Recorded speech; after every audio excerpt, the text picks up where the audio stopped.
Ma sœur est enceinte de mon ex, et maintenant ma famille organise leur mariage tout en me menaçant de me déshériter si je ne suis pas d'accord avec ça. Ma sœur est tombée enceinte de mon ex raté, c'est la vérité. On ne peut pas mieux le dire. Mon ex, 27 ans, et moi, 24 ans, sommes sortis ensemble pendant 2 ans avant que je ne le présente à ma famille, mes parents, ma sœur de 19 ans et mon frère de 15 ans. 5 mois plus tard, j'ai découvert qu'il me trompait et avait mis ma sœur enceinte. J'étais dévasté, c'était comme une pluie de flèches tirées de toutes les directions contre moi. J'ai été trahi, et cet homme va épouser ma sœur, ce qui signifie que je le verrai pour le reste de ma vie. Si vous voulez du contexte, le voici, mon ex et moi étions à la même université. Il était en dernière année alors que j'étais en première année lorsque nous avons commencé à sortir ensemble.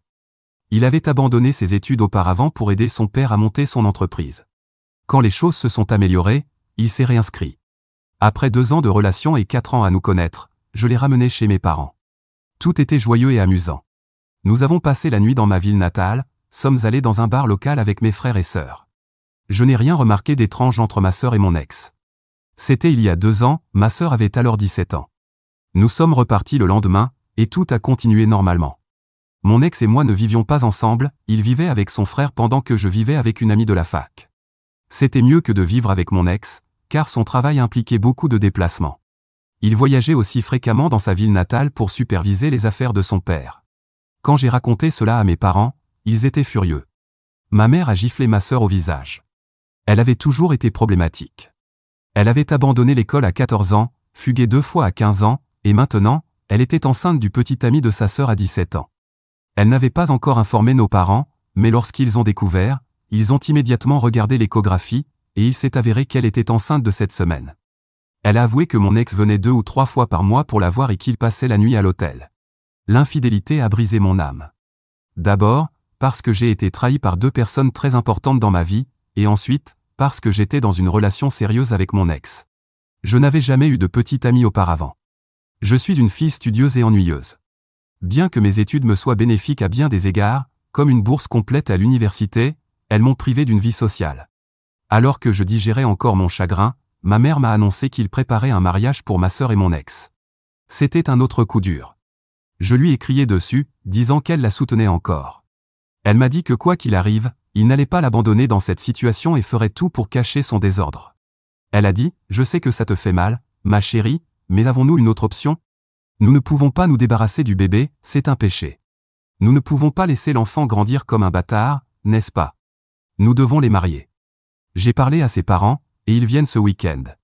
Elle ne commence pas encore à montrer, donc nous pouvons le faire à l'église au lieu d'un simple mariage civil. Je me suis levé et ai commencé à emballer mes affaires pour partir. Je ne pouvais tout simplement pas rester là et accepter toutes ces absurdités. Elle m'a arrêté et a dit, « Tu ne peux pas partir, c'est le mariage de ta seule sœur. » J'étais abasourdi.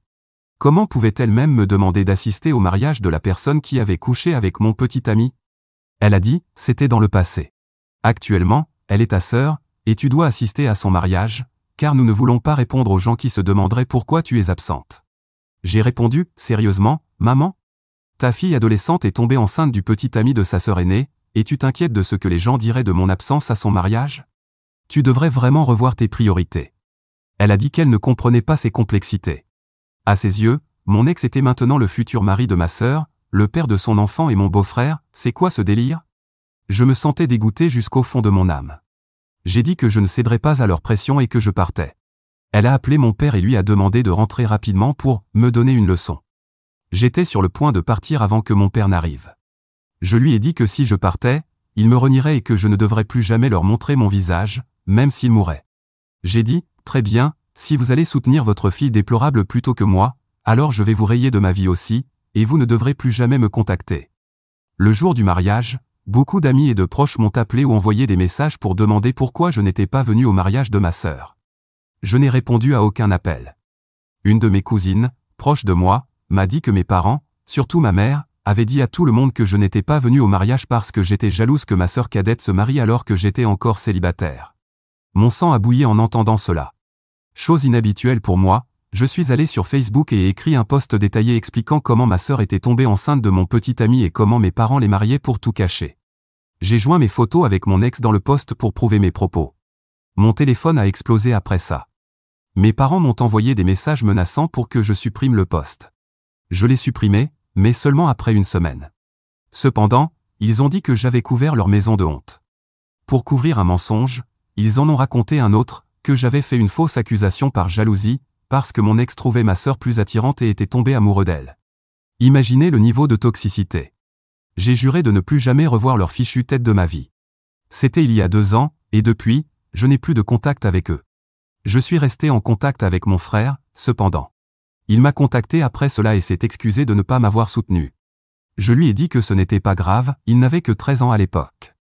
Il m'a dit que mes parents avaient organisé un mariage somptueux pour ma sœur avec leurs économies. Il les avait même aidés à s'installer dans la maison voisine. Ma mère garde son fils pendant qu'elle traîne avec ses amis. Hier, mon frère m'a appelé à l'improviste. J'étais en réunion, mais je me suis précipité pour répondre. Nous ne parlons pas souvent au téléphone, donc cela devait être urgent. Il m'a dit que mon père était décédé. J'étais bouleversé. J'ai raccroché et pris le premier vol pour ma ville natale. J'y suis arrivé, mais je ne savais pas où aller. Ma mère avait demandé à tout le monde de ne pas m'informer parce que je ne méritais pas d'assister à ses funérailles, elle m'en veut toujours. Je suis allé dans un hôtel parce que, évidemment, je ne pouvais pas aller chez ma mère. Mon frère m'a dit que la date des funérailles n'avait pas encore été fixée, mais que ce serait probablement demain ou après-demain. Je n'ai dit à personne que j'étais ici. Je ne sais pas si je devrais aller chez ma famille ou non. Je veux dire, ma famille m'en veut toujours, vu la situation. Qu'en pensez-vous? Mise à jour 1. Merci à tous pour votre soutien. Je me suis senti tellement soulagé après avoir parlé à certains d'entre vous en privé. Certains ont commenté que j'avais peur que ma famille se retourne contre moi, et que c'était pour cela que je n'y allais pas. Vous avez raison, je craignais qu'ils ne m'attaquent. Je ne peux pas les affronter s'ils s'unissent, et je ne veux évidemment pas créer une scène devant le corps sans vie de mon père. D'une manière ou d'une autre, j'ai trouvé le courage de dire à mon frère que j'étais en ville. Il a insisté pour que j'assiste aux funérailles et m'a assuré qu'il me soutiendrait en cas de problème. Je l'ai remercié pour sa protection, mais j'ai dit que je pensais pouvoir gérer.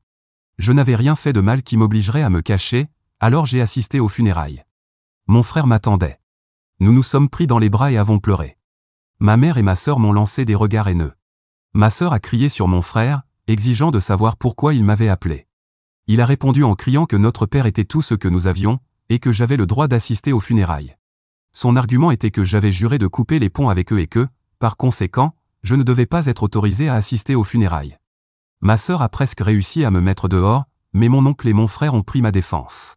J'ai vu mon ex debout dans un coin, tenant son enfant, regardant la scène se dérouler. Mon père n'était peut-être pas la meilleure personne, mais il était mon père, et le voir sans vie a été le moment le plus émotionnel de ma vie. J'ai craqué, mais personne, à part mon frère, n'était là pour me réconforter. J'étais sur le point de partir après les funérailles lorsque l'avocat de mon père m'a dit de venir à son bureau le lendemain pour la lecture du testament.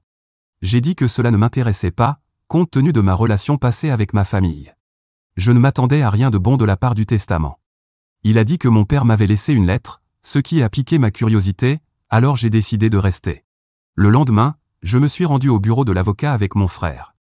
Ma mère s'est approchée de moi, demandant pourquoi j'étais là, et m'a dit de partir. Elle m'a insulté et m'a dit que je venais uniquement pour l'argent de mon père. Je lui ai dit que je n'avais pas besoin d'argent. Mon père m'avait laissé une lettre, et j'étais là pour la récupérer. Il pouvait garder l'argent. Ma mère a dit qu'elle savait ce que contenait la lettre, qu'elle disait que j'étais déshérité parce que mon père me détestait pour avoir publiquement humilié la famille. Je me suis maudite d'être venu uniquement pour être humilié. Heureusement, l'avocat est arrivé et m'a libéré de leurs attaques. Il a commencé à lire le testament, que mon père avait mis à jour l'année dernière. La maison dans laquelle il vivait avait toujours été au nom de ma mère, donc elle la conservait, ainsi que les économies de mon père et l'argent de l'assurance pour sa survie et l'entretien de la maison à la retraite. De plus, mon père avait investi dans un fonds de fiducie et l'avait divisé entre nous 3, expliquant clairement ses raisons. Le fils de ma sœur recevrait 10%. Ma sœur recevrait 20% parce que mon père avait financé son mariage et payé le loyer de sa maison. Mon frère recevrait 30% pour ses études universitaires. Les 40% restants m'étaient attribués, ce qui a surpris tout le monde, y compris moi. La raison mentionnée était que mon père n'avait pas financé mes études, j'avais obtenu une bourse complète. Après avoir trouvé un emploi, je l'avais aidé à rembourser l'hypothèque de la maison pendant plus de 2 ans. Ma sœur a perdu son sang-froid parce que j'avais reçu 2 fois sa part. Bien que mon père ait clairement expliqué ses raisons, elle prétendait que c'était injuste. Elle a demandé à plusieurs reprises à l'avocat si c'était bien le dernier testament, affirmant que mon père avait prévu de me déshériter. L'avocat a dit que mon père m'avait laissé une lettre, qu'il voulait qu'elle soit lue devant tout le monde. La lettre disait que mon père était vraiment fier de moi pour avoir construit une si belle carrière par moi-même et qu'il n'avait jamais eu à s'inquiéter pour moi. Il a dit qu'il regrettait de ne pas m'avoir soutenu et d'avoir cédé aux manipulations et à la pression de ma mère. Il a évoqué des moments chers de mon enfance et de mon adolescence. Il m'a demandé de veiller sur mon frère. Il a dit qu'il aurait aimé pouvoir m'envoyer la lettre personnellement, mais qu'il ne connaissait pas mon adresse. Il espérait pouvoir me parler avant que je ne lise la lettre et me dire tout cela en personne. J'ai lu cette lettre au moins une centaine de fois depuis, et elle me fait toujours pleurer au moment où j'écris ces lignes. Ma sœur et mon ex sont sortis furieux de la pièce en plein milieu de la lecture. Ma mère est restée et a pleuré. Je sanglotais comme un bébé en serrant mon petit frère dans mes bras. Je devais prendre l'avion l'après-midi, mais mon frère a insisté pour que je reste. Alors je suis resté une semaine, rattrapant le temps perdu avec lui lors de déjeuners et de dîners, parlant de la vie et de sujets divers. Il termine le lycée cette année et prévoit de partir pour l'université. Honnêtement, je suis inquiète pour lui. Une fois que je partirai, ma mère et ma sœur pourraient s'en prendre à lui pour m'avoir soutenu. Mais il dit qu'il est assez grand maintenant pour gérer toutes les absurdités qu'elle pourrait lui lancer. Je ferai une mise à jour si quelque chose se passe, sinon, c'est la fin. Mise à jour 2. Je suis revenu de ma ville natale après une semaine et j'ai trouvé un avis dans ma boîte aux lettres. Ma sœur avait contesté le testament de mon père au tribunal, affirmant qu'il y avait une erreur typographique commise par son avocat. Il prétendait que mon père avait alloué 50% de ses biens à ma sœur, mais que l'avocat avait fait une erreur. J'ai contacté l'avocat de mon père et lui ai envoyé l'avis. Il m'a dit qu'il n'y avait rien à craindre, car mon père avait signé le testament en pleine possession de ses facultés mentales, en présence de l'avocat et d'autres témoins. De plus, mon père avait clairement expliqué les raisons de la répartition, ce qui était évident. Il a dit que le juge rejetterait l'affaire dès qu'il lirait le testament. C'est exactement ce qui s'est passé, et les biens ont été répartis conformément au testament. L'affaire a été classée. Je pensais que tout était fini, mais la manipulation émotionnelle n'était pas terminée. Ma mère m'a appelé, pleurant la mort de mon père. Elle s'est excusée de m'avoir coupé de leur vie. Après avoir fini de pleurer, elle m'a demandé comment se passait mon travail et s'il y avait du nouveau dans ma vie. Je lui ai dit que le travail allait bien et que ma vie était normale. Elle m'a demandé si j'avais été promu, vu que je travaillais depuis plusieurs années. Curieuse, je lui ai demandé pourquoi elle voulait savoir cela.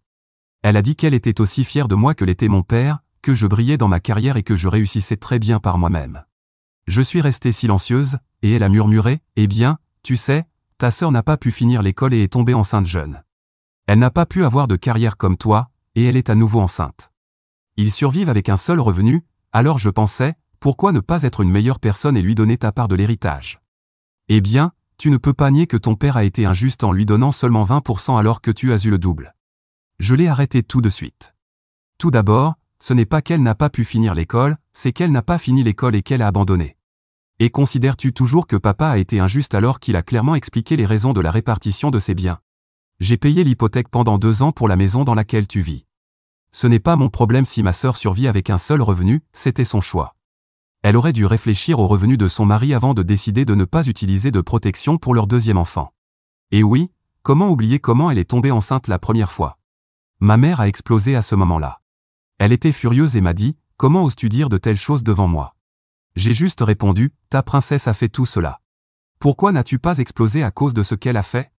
Mais je vois que tu la maternes toujours comme un enfant. » Elle m'a traité de cruelle et jalouse de ma sœur, disant qu'elle construisait une famille pendant que j'étais toujours célibataire, et que c'est pour cela que je cherchais à lui nuire financièrement, parce que je ne pouvais pas la surpasser dans aucun autre domaine. J'ai répondu, « Bien sûr, pense ce que tu veux. J'en ai fini de raisonner avec vous tous. Je suppose que vous n'avez pas assez de cerveau pour comprendre mon point de vue, ce qui explique probablement pourquoi vous vous débrouillez mieux avec votre fille perdante. » Elle a raccroché, disant que je crachais du venin et que j'étais toujours la sorcière vindicative que j'étais il y a 2 ans. Mise à jour 3. 1 mois après le dernier appel avec ma mère, voici une nouvelle mise à jour. Un matin, alors que je partais au travail, j'ai remarqué que les pneus de ma voiture avaient été crevés. J'ai pensé que c'était une blague d'un enfant du voisinage, alors j'ai appelé un taxi pour aller au travail. Pendant ce temps, j'ai contacté un service de réparation pour faire remplacer les pneus. Ils les ont réparés et m'ont envoyé des photos. Cependant, en rentrant le soir, j'ai découvert que les pneus avaient été crevés à nouveau, et que ma voiture avait été repeinte en rose. J'ai vérifié les autres voitures garées à proximité, elles étaient toutes intactes. Ce ne pouvait pas être une coïncidence que des enfants ciblent ma voiture, à moins que je ne leur ai fait quelque chose. Je ne me souvenais d'aucune altercation avec des enfants du quartier. En remontant chez moi, j'ai trouvé un mot dans ma boîte aux lettres, donne-moi ma part ou je te ferai souffrir chaque jour. J'ai immédiatement appelé mon avocat pour lui parler de l'incident. Il m'a conseillé de changer les serrures de ma maison, d'installer une caméra devant mon appartement et de consulter les images des caméras du sous-sol. J'ai informé le président de l'immeuble et demandé les enregistrements. En les examinant, j'ai vu une femme en manteau long et chapeau à large bord entrer dans le sous-sol tôt le matin. Malheureusement, l'angle de la caméra ne couvrait pas la zone où ma voiture était garée. La même femme est revenue dans le sous-sol l'après-midi, cette fois accompagnée d'un homme dont le visage était complètement couvert. Je savais que c'était ma sœur et mon ex. Mais comme je n'avais pas de preuves concrètes contre eux, je ne pouvais pas porter plainte. 2 jours plus tard, je suis rentré chez moi et j'ai découvert que quelqu'un était entré par la fenêtre. Ça ne pouvait être que mon ex minable, car ma sœur enceinte ne pouvait pas escalader une fenêtre pour l'ouvrir. Rien n'avait été volé, mais la maison était saccagée. Les rideaux étaient arrachés, les coussins déchirés, mes vêtements coupés en confettis, et ma vaisselle réduite en miettes. Je ne peux pas décrire à quel point je me suis senti mal. Ce n'était pas une question d'argent, ma maison est assurée. Mais la haine qu'ils ont pour moi est évidente. Cela nécessitait un dépôt de plainte. Les officiers sont venus, ont pris des notes, et m'ont demandé si je soupçonnais quelqu'un. Je leur ai parlé de l'incident de la voiture, du mot dans la boîte aux lettres, et de mon histoire avec ma sœur concernant l'héritage. Les probabilités jouaient légèrement en sa faveur parce qu'elle était enceinte. Il a fallu beaucoup d'efforts et de preuves circonstancielles pour l'impliquer. La police l'a laissé partir avec une amende et un avertissement de ne plus m'importuner. Elle a avoué être responsable de tout et non son mari. Elle a dit qu'elle était jalouse de ma part d'héritage inégal et a blâmé ses hormones pour son incapacité à contrôler sa rage. Elle a dû donner à la police une assurance écrite qu'elle ne me harcèlerait plus. J'ai accepté cela parce que je suis épuisé. Ce n'est pas la seule chose dans ma vie, j'ai une carrière et une vie. Mais je les ai avertis que si cela se reproduisait, je prendrais des mesures drastiques. Mon frère m'a dit qu'il avait entendu maman parler à ma sœur, la félicitant d'avoir pris le blâme, car son mari aurait dû payer une amende plus élevée ou peut-être aller en prison. Je ne peux pas croire qu'il m'ait fait ça. Ça fait mal de penser que je ne les ai jamais lésés, et pourtant, je suis traité de cette façon. Cela me fait me demander si le karma existe vraiment. Si c'est le cas, comment ces gens continuent-ils à y échapper? Mise à jour 4. Je ne sais pas si c'est du karma, mais il y a une certaine justice dans ce qui est arrivé à ma sœur et à mon ex. Je savais qu'elle était toujours amère à propos de ma part d'héritage, alors elle ne s'arrêterait pas après ce qu'elle avait fait à mon appartement. La seule différence, c'est que cette fois, cela finirait mal pour elle. L'idiote a décidé de poursuivre son harcèlement en m'envoyant des menaces par courrier. Elle m'a envoyé des colis contenant des lettres de menaces, incluant même des peluches de mon enfance qui étaient encore chez mes parents, toutes déchirées, comme un message de mafia. Visiblement, elle regarde trop de films. Les lettres étaient manuscrites, ce qui a permis de remonter facilement jusqu'à elle. Certaines étaient coécrites avec mon ex, et leur écriture a été comparée à des lettres qu'il m'avait envoyées lorsque nous étions encore ensemble. Heureusement que j'avais gardé ces choses, sans même réaliser que je les avais. Elles étaient dans une boîte que je n'avais pas ouverte depuis mon déménagement dans cet appartement. Ma sœur pensait qu'elle s'en tirerait avec une autre amende, pensant que cela valait le risque pour récupérer l'héritage. Mais cette fois, la police n'a pas été aussi indulgente avec elle, ni avec son mari. Les choses sont devenues plus compliquées légalement pour eux deux. J'imagine ma sœur essayer de négocier avec la police pour faire porter le chapeau à son mari, comme dans les films. Mais elle ne serait pas assez stupide, ou le serait-elle?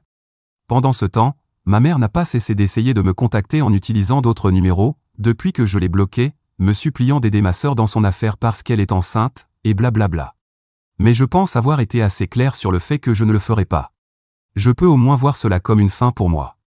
Que ce soit une bonne chose ou non, seul le temps le dira, car même si elle va en prison, ce ne sera pas pour longtemps, j'imagine. Et je ne sais pas ce qu'elle fera ensuite.